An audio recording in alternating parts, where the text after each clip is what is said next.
When I started teaching, I thought my job was to communicate like a certain amount of material, and then the students, I would test them and I would see that they understood it, and they would make arguments that like supported that I did a good job. But I realized a lot of students have a lot of like competing obligations.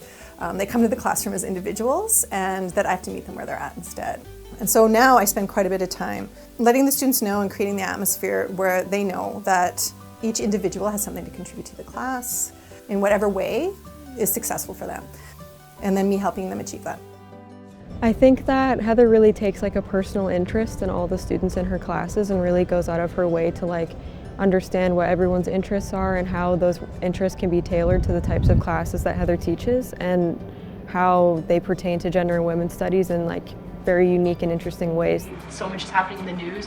How do you kind of reckon with the atmosphere I want to create in my classes is one where the students see themselves as active and independent learners.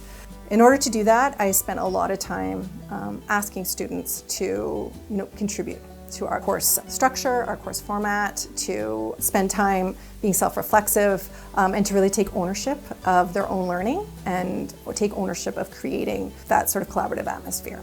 And so I spend a lot of time creating assignments where they are teaching each other, where they're peer reviewing each other's work.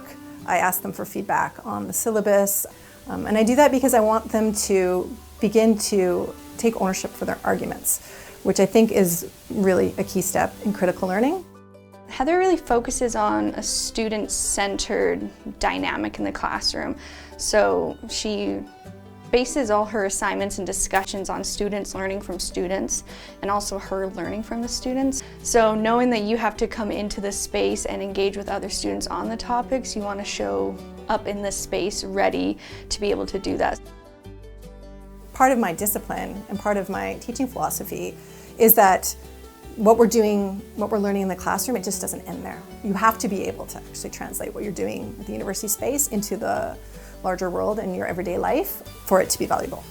I want my students to feel empowered to be able to do that. I don't want them just to learn about the things that are wrong in the world, but I want them to also learn about people who have challenged that, about strategies for resistance, and to feel like they actually can go out into their communities and make a difference.